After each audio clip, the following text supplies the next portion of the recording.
Suite au dernier schéma de cohérence territoriale du bassin d'Arcachon-Val de Leyre approuvé en 2013, il était nécessaire, compte tenu de la pression foncière importante exercée sur ce territoire, de trouver des solutions pour garantir l'équilibre nature-développement, qu'il soit démographique, économique ou d'infrastructure.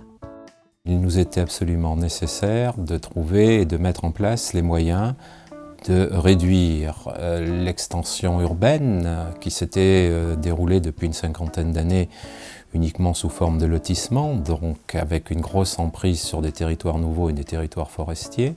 Donc il fallait absolument réduire cette emprise sur des territoires naturels et il nous fallait également densifier l'urbanisation. Alors, la densité, c'est dans une zone rurale plutôt un gros mot, c'est pas quelque chose qui est bien vu, bien pris. Or, on a pour obligation de mettre en œuvre le SCOT. Le SCOT, c'est pas un document en lévitation. Donc on a cherché, par le biais d'une étude, à trouver des solutions qui soient acceptables par les acteurs, par les maires, par les constructeurs, qui soient pratiques et qui puissent donner des exemples, parmi d'autres, à suivre dans le cadre de l'élaboration des documents d'urbanisme, afin de respecter les objectifs de densité du SCOT.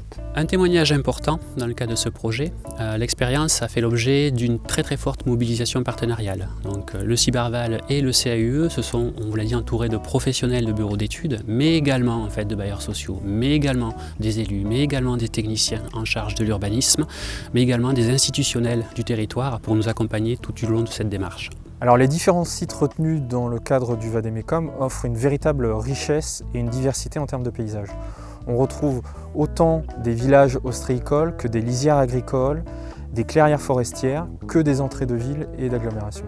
Une des difficultés envers les élus, c'est de leur faire comprendre que désormais, sur 1 hectare de terrain, au lieu de faire 7 logements, on va essayer d'en faire beaucoup plus. Et pour ça, il a fallu faire un document pédagogique que nous avons établi avec le CAUE pour les sensibiliser à la possibilité de faire de cette façon-là, de faire en sorte aussi que nous gardions cette qualité forêt, eau et paysage. On a donc sollicité 3 bureaux d'études, une sorte de marché de définition, comme on disait autrefois, sur le même cahier des charges, visant à promouvoir l'une des densités prévues dans le SCOT, par territoire, par paysage, vues de 3 manières différentes. Ces 3 bureaux d'études ont planché sur les mêmes dossiers, avec pour mission à chaque fois de nous trouver une solution qui leur ressemble. L'intérêt majeur de cette expérimentation, c'est de donner autant de poids aux formes urbaines proposées qu'à la valorisation et à la préservation des paysages existants. Le rôle du CAUE dans le cadre de cette expérimentation, du Vadémécum, des formes urbaines et des paysages, du SCOT, du bassin d'Arcachon et du Val de Leyre, a été d'accompagner de façon traditionnelle la maîtrise d'ouvrage tout au long du processus. C'est un processus qui s'est réalisé sur une petite année. Une première phase où nous avons aidé administrativement à monter cette démarche avec la maîtrise d'ouvrage. Une deuxième phase où nous avons travaillé avec des bureaux d'études pour réaliser des expérimentations, des propositions de formes urbaines dans des contextes de paysages spécifiques.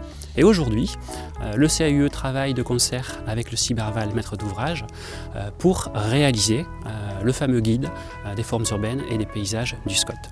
Tout ça en ménageant l'image de notre territoire qui est composé d'eau et de forêt, et donc trouver les nouvelles formes d'urbanisation qui vont faire en sorte que notre image soit conservée et que la qualité du territoire reste toujours appréciable.